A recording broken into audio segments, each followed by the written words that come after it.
Now in today's lecture we will go through towards the quantum mechanical model of atom, right? So in this video lecture we will see why we need to go towards quantum mechanical model of atom.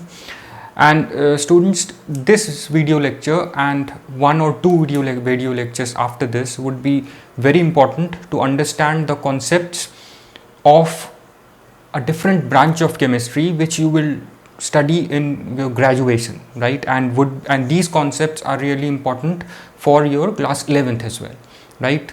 So these concepts, the concepts related to the dual nature of matter and this wave mechanical model of atom should be very clear, right? If you want to study higher chemistry, mainly quantum chemistry, right? These concepts would be taken as it is, the basic concepts in quantum chemistry, right? So towards quantum mechanical model of atom, before this video lecture we have seen that even Bohr model has some shortcomings, right? And two most important shortcomings of Bohr model of atom was, the first was it did not account or it did not considered the dual nature of electrons, right? And it considered electron as only at particles, right? It considered only the particle nature of electrons, not the wave nature of electrons. And the second most important contradiction of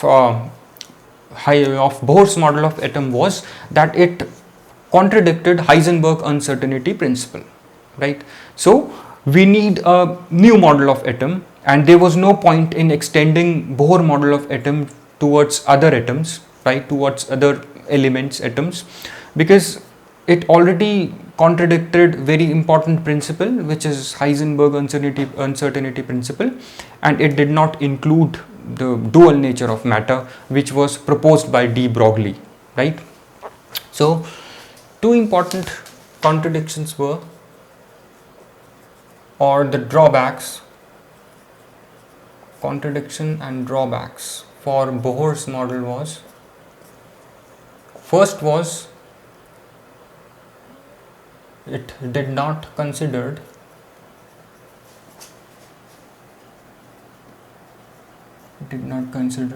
dual nature of matter, dual nature of electrons, let's say electrons, right, which are circulating in different orbits as per Bohr around the nucleus. And the second was it contradicted Heisenberg's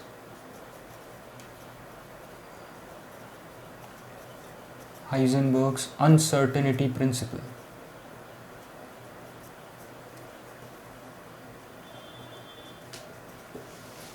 right?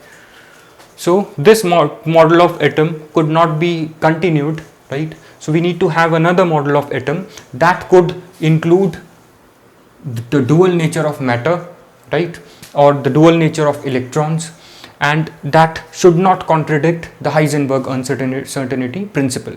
So the future model, which we will call as wave mechanical model of atom or the quantum mechanical model of atom, would not contradict Heisenberg's uncertainty principle, and it will consider the wave nature of electrons as well, because Bohr model only considered the particle nature of electrons, right? So the new model of atom will consider the dual nature of electrons, that is particle nature and your wave nature, right? So Heisenberg uncertainty principle, we have already done one video lecture on this, right? And as per Heisenberg uncertainty principle, it's not possible, right, to simultaneously calculate the position and velocity of microscopic particles like electrons, right? Since it applies to microscopic particles, so when we apply Heisenberg's principle to the structure of atom, you know, we already know that these electrons, right, are moving in these circular orbits, right? So electron is a microscopic particle, it's moving, right, as per Bohr's model in circular orbits, right, around the nucleus in concentric circles. So if we want to calculate the position and velocity of any microscopic particles, it's not possible as per Heisenberg uncertainty principle. But Bohr said that these electrons are moving in definite circular paths. So it has Bohr has fixed the path, right? Bohr has fixed the path of electrons, right, in these circular orbits, right? So a path can be defined only when we know the position and velocity, right? So as per Bohr's model, position and velocity can be calculated simultaneously. That is why he could propose these definite circular paths for these electrons. But this is not possible as per Heisenberg's uncertainty principle. I have a different video lecture on Heisenberg's principle that you can see later in the same playlist for atomic structure. Now let's look into the dual nature of matter. Dual nature of matter. This is important, right? Now as per dual nature of matter, firstly, dual nature of matter, this idea was proposed by de Broglie, right, in the year 1924, right? De Broglie said, just as light has dual nature, light can act as particle and light can act as a wave, right? We have electromagnetic theory of light that we have done in previous lecture, and we have Planck's quantum theory of radiation, right? As per Planck's quantum theory, light behaves as a particle, and as per electromagnetic theory, light behaves as a wave, right? So just as light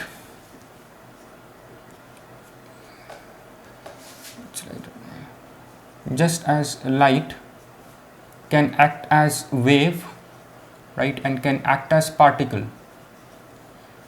right? We have electromagnetic theory for this,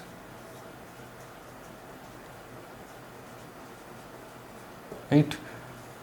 And for particle nature of light, we have Planck's quantum theory, right? As per Planck's quantum theory, light consists of small packets of energy, right? The one small packet is known as quanta, right? Planck's quantum theory.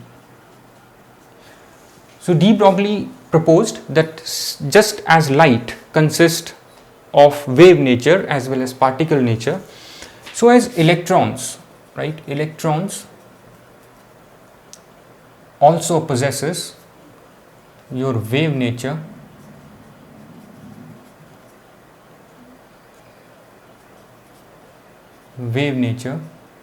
and your particle nature,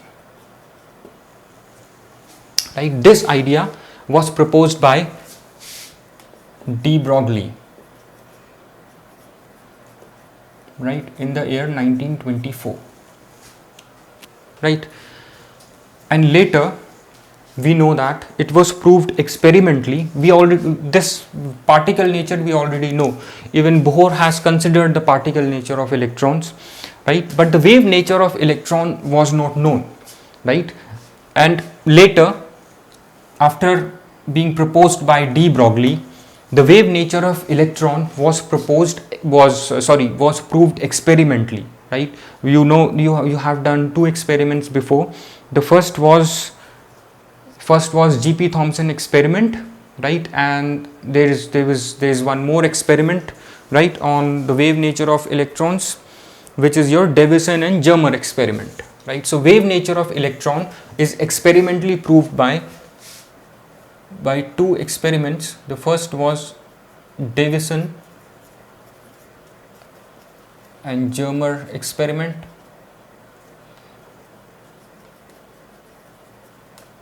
right? And the second was G.P. Thomson's experiment.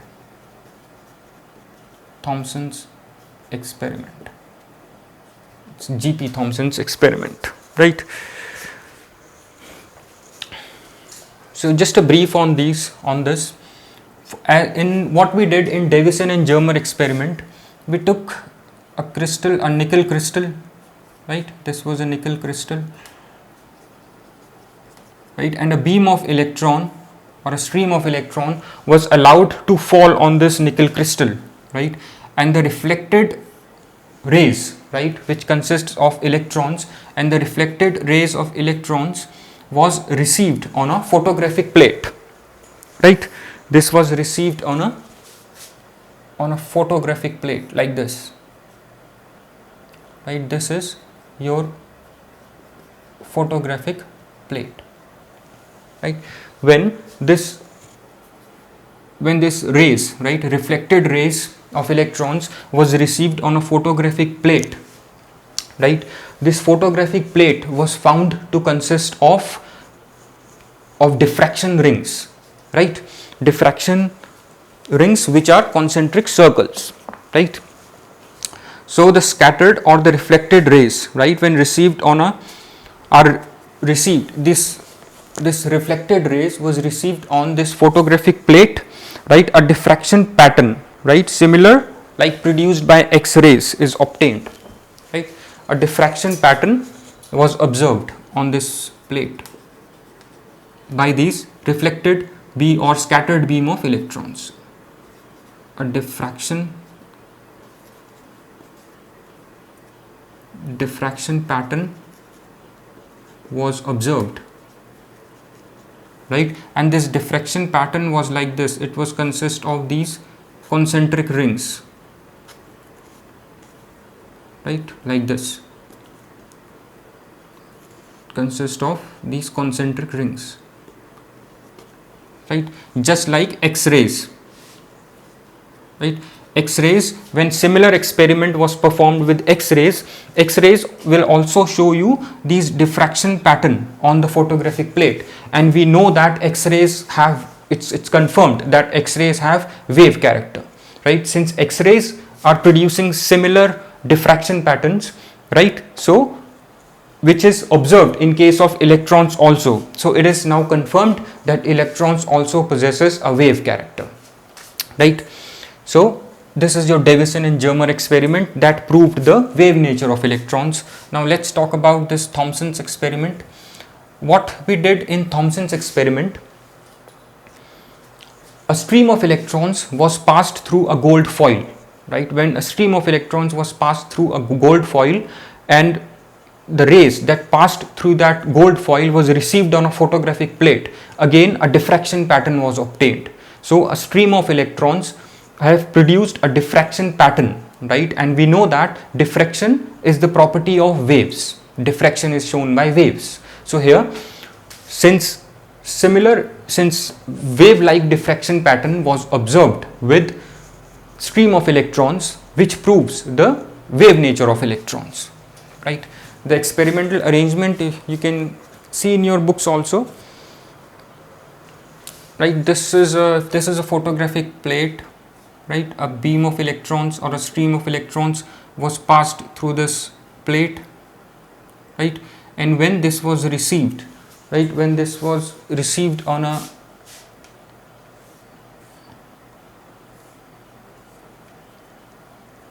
when it was received on this photographic plate, it was observed this kind of concentric rings, right. This is a diffraction pattern,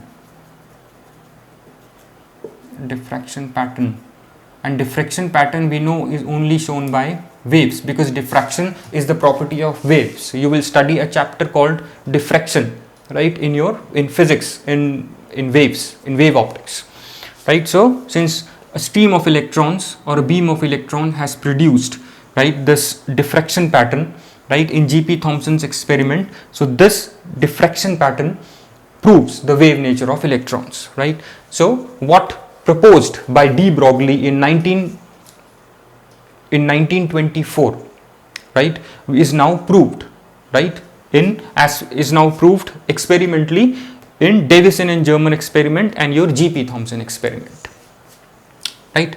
So these two experiments proves the wave nature of electron. Now let's just quickly see the particle nature. Particle nature is, if you take a stream of electrons, right, and if that stream of electron strikes a zinc sulfide screen, right? If electrons, strikes this zinc sulfide screen, right? If it's like this, say this is a screen, a zinc sulfide screen, this stream of electrons will produce these spots kind of things, right, which are localized, right? These are localized spot of light which is known as scintillation, which we call these spots as scintillation, right? And this is localized on the zinc sulfide screen, right? It's not extending anywhere. And the striking electron which produced it, right, must also be localized, since this spot, right, which is produced by this spot on zinc sulfide screen is produced by this stream of electrons, or or the electron that has produced this spot, right, since this spot is localized on this screen, right, that means the electron that has produced this particular spot is also localized, right? And we know that this is the property of particles, right? Particles are localized, they do not extend like waves, right? So the localized character is possessed by particles, right? So the important thing is this spot which we call as scintillation spot is localized, right? And this localized spots are only produced by particles, right? So this proves the particle nature of electrons, right? So now we know experimentally also that electrons possesses the dual nature, that is they act as particle and they act as wave, right? All these experiments have proved it. And based on the wave nature of electron, today we know that we have a very powerful tool which is used in scientific research, which is your electron microscope.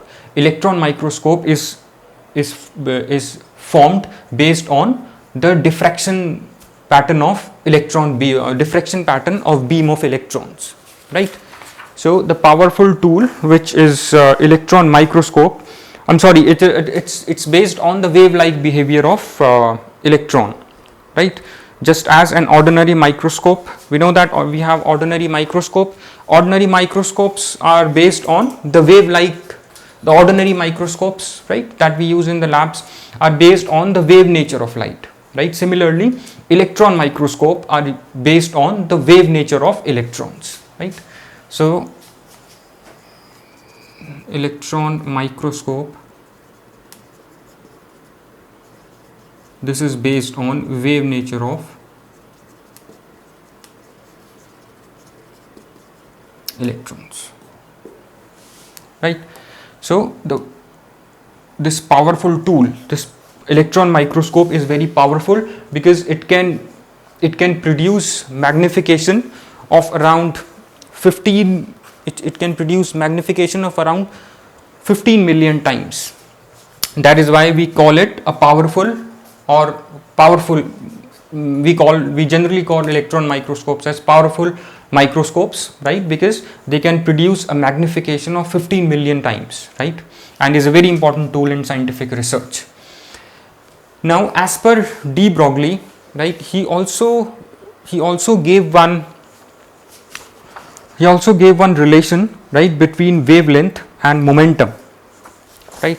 Since we said that light has wave nature, right, and we know that waves have wavelength, right? Since light that has wave nature has wavelength, and light also acts as particles as per Planck's quantum theory. So moving particles possesses momentum, right? So it possesses momentum. So similarly, in case of electrons also, if we talk about electrons, they behave as wave, right? We have already proved this. So electrons will also, the waves due to electrons will have some definite wavelength, and since they act as particles, so they will have momentum as well. So electrons will also carry wavelength and momentum, right? And we know that as per the de Broglie relation, the relationship between the two is lambda is equals to h upon p, right? As per de Broglie relation, de Broglie relation, lambda is equals to h upon mv, right, h upon p. This is important relation, you will get numericals on this, right. So this relation applies to electrons also now, right. So the idea of dual nature of matter, what de Broglie said, that every matter, right, any object around us will have wave character and particle character. Anything you take, a chair, right, or a rolling stone, or anything falling down, or anything that is moving, it has a particle character, right, because it has mass, right, and is moving, and it has a wave character, it has a waves associated with it, right, any matter, right. So electrons also possesses wave and particle character. Now the masses, the macroscopic particles, right, the bigger particles that have high mass will have the waves associated with macroscopic particles have undetectable waves, that waves cannot be detected, whereas the waves associated with your microscopic particles like electrons will have detectable waves, right, their waves can be detected, right. And this can be understood from this relation very easily, that since wavelength, as per this relation, wavelength is inversely related to mass, right, mass of the particles or mass of any matter. This is inversely related to mass of any matter. So for macroscopic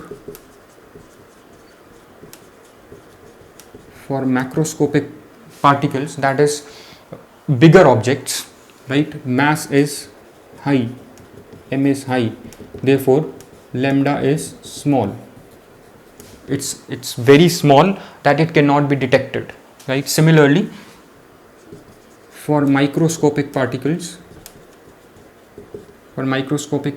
mass is small, it's very small, right. For example, what is the mass of electron? It is 9.1 into 10 to the power of minus 31 kilogram, right, which is very small quantity, right. For electrons, mass of electron is I'm writing it for electrons, 9.1 into 10 to the power of minus 31 kg, right, which is very small. So for microscopic particle that have very less mass, since wavelength and mass are inversely related, right. So when for microscopic particles, when mass, right, is very small, so wavelength would be high, right, that is the wavelength would be detectable, right. So lambda is high, right, due to which wavelengths or waves associated with microscopic particles are detectable, right. It's clear from this relation. I'll repeat, waves associated with macroscopic particles are not detectable due to their large mass, right, and small wavelength. For microscopic particles like electrons, their waves are detectable due to their high value of wavelength. For example, electrons that has very small mass, right, have high value of lambda, that is wavelength, due to which the wavelengths associated with electrons or any microscopic particles is detectable, right. This is important concept. Now another thing that we need to look here is, before we go ahead with quantum mechanical model of atom, just let's try to understand what is quantum mechanics, right. And quantum mechanics is altogether a different branch of science which you will study in your graduation in higher classes, right. So quantum mechanics,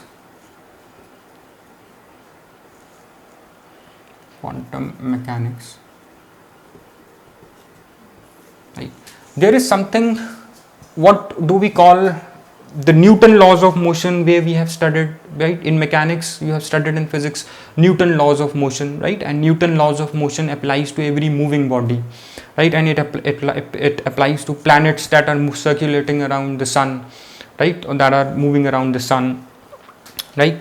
So there, in mechanics, normally that we call as mechanics, where you study the Newton laws of motion, there only particle nature of matter is considered, right? It does not takes into account the wave character of matter or any particle, right?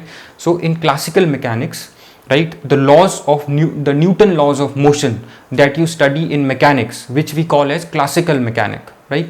In classical mechanics, the Newton laws of motion that you study, it does not apply to the microscopic particles, right, like electrons. Why? Because the Newton laws of motion or the classical mechanics does not consider the dual behavior of matter. It does not takes into account the wave nature of matter, right? So we need a science, right, in order to study the quantum mechanical model of atom.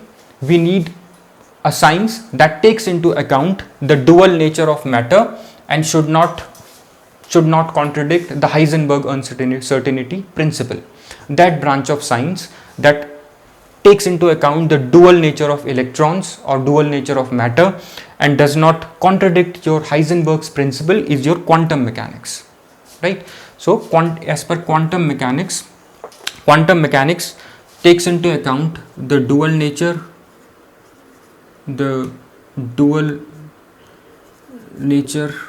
of matter, right? And it also does not contradict Heisenberg's principle. It does not contradict Heisenberg's principle, right? And quantum mechanics, since classical mechanics teaches us the laws of motion, right, associated with particles, so quantum mechanics will teach us the laws of motion of microscopic particles like electrons, protons, right? It also teaches you the laws of motion that are associated with microscopic particle, taking into account at the same time the wave nature and particle nature of matter or microscopic particles, right? So we'll go into detail of quantum mechanical model in next video lecture.